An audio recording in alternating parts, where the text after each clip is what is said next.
Hello everybody, welcome to my channel. My name is Rajette. I've also been known as Nina, so call me either one. I am a psychic medium from Flint, Michigan. I used to be a tarot reader, but I stopped doing that in 2022, and so now I've switched over towards focus on the paranormal, and so that's what we're going to do on this channel. I love spooky things, and so we're going to do reactions and discussions and paranormal investigations and whatever else comes up. Today, as you can see from the title of this video, we are going to be talking about my home city, which is Flint, Michigan. And this is pretty much going to be an entire series of me exploring the hauntings of Flint, Michigan. With that being said, please like, comment, share, and subscribe. With that being said, please like, comment, share, and subscribe. My Instagram will be linked below, so you can follow me there. Appreciate it if you do. Today we will be discussing the origins of Flint and some of the origin of like certain hauntings. Why the city may be more haunted than people may realize, because when a lot of people think of Flint, Michigan, they think of like maybe the water crisis we went through, or they hear about the crime that we've had over the years. But a lot of people don't realize that there's also a lot of paranormal activity in the city. And what I believe, as well as some others, is that the origin of these hauntings and all the trouble is that of a Native American curse or curses.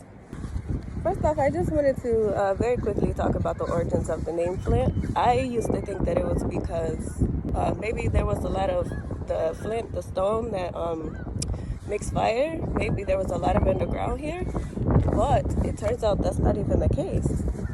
So there are legends that go back to the Native Americans who, of course, were living here first, long before any of us. And there's a story I'll read some of the passage out of chapter 2 of the book, which is about the Native American legends and curses that may have been put on this land. The Native Americans called the river that runs through Flint Pewanigawink, which translates to the river of the Flint or the river of the Firestone. You can look into these legends yourself, because there's actually a few of them, and they pretty much all involve a sky woman, and one of her children was a male named Flint, and he was supposedly trouble, and that's why I guess his name was akin to that of fire. So moving on from that, I guess we'll start where Flint began to be colonized. We actually, at our peak here in Flint, Michigan, at one point the population was up to about 200,000 people, but in more recent years we've gone down to only about 60,000, thanks to the success of the carriage companies. Josiah Dallas Dort had taken interest in building Flint's first park system. Eventually 115 acres were designated as park land in the city of Flint. While Dort was busy building parks in the city, Durant started luring Charles Stewart Mott to Flint. Mott was the president of the Western Mott Company in New York. Durant's charm worked, and in 1907, Mott moved his company to Flint and merged with the Buick Motor Company.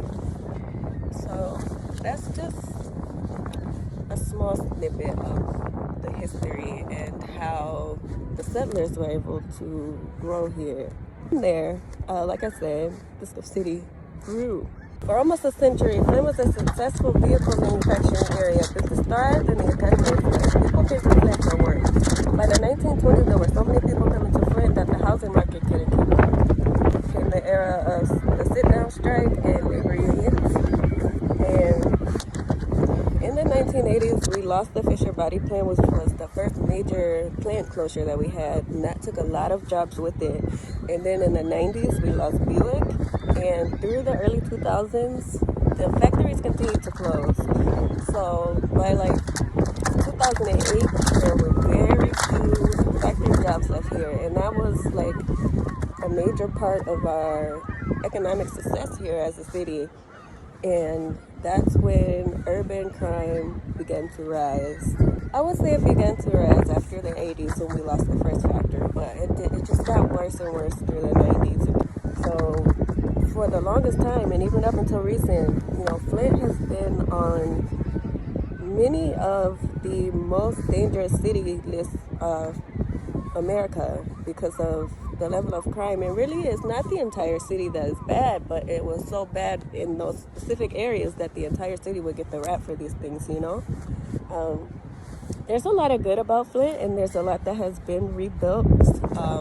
So I'm not trying to just, of course, not put out all of the negative here, but we have been through so much misfortune since the city was founded. I mean, we literally only had about 100 to 150 years of absolute success and fluency throughout the entire city.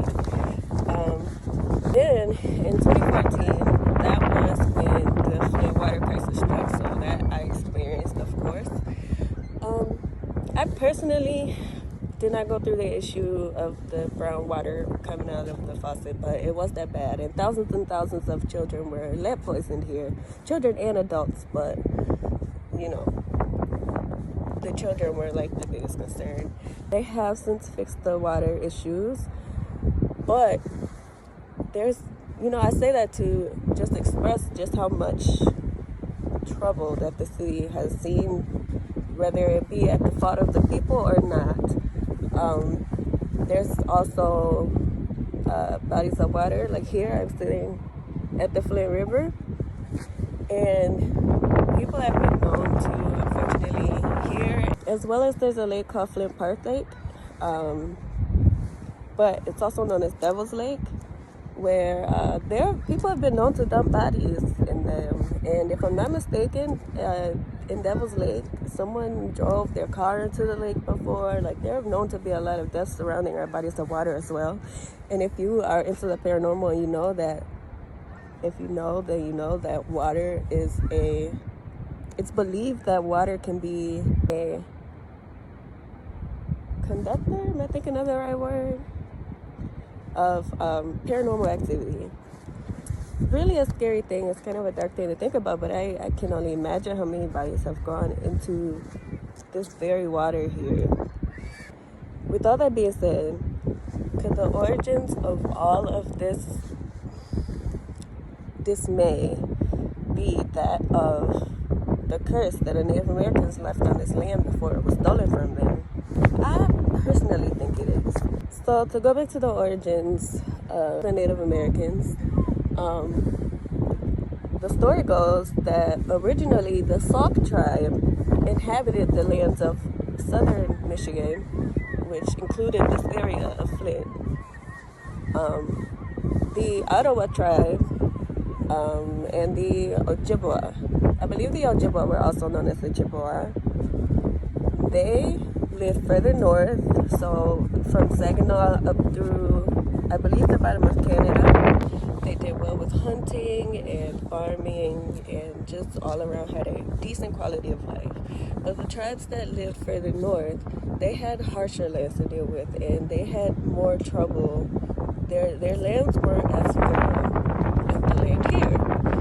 So apparently both tribes, the Ottawa and the Ojibwa, they decided to come together and come down and brutally attack the Sauk tribe. Had to,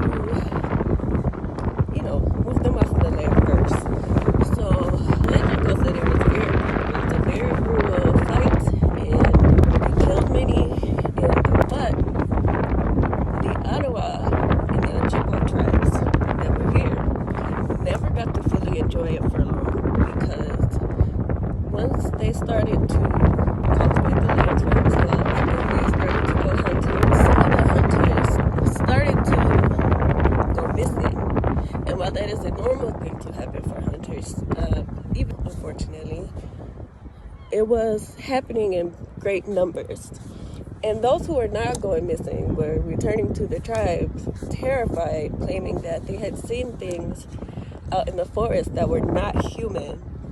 Now, because I feel like usually when you hear about these type of things, like hauntings that are not human, that are like, you hear about like skinwalkers and other creatures, so to speak, I personally personally, I believe that those are the kind of things that when Native Americans left the curses on their land that was stolen, no matter who it was stolen by, I believe they did not just leave behind spirits. I believe they left behind like demons and these beings that you hear about in areas like the Appalachians and I want to say New England, as well as down in the Southwest. Okay, you hear all these legends about these creatures, and I personally believe that was how the Native Americans, you know,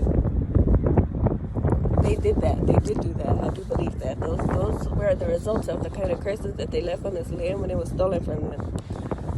So, going back to the story, the hunters began to return to their tribe terrified and saying that they saw things out in the forest that were not human, and they were so terrified that they fled this. Most of them fled this land. Okay, so by the time the settlers came, there were few natives left on this land anyway.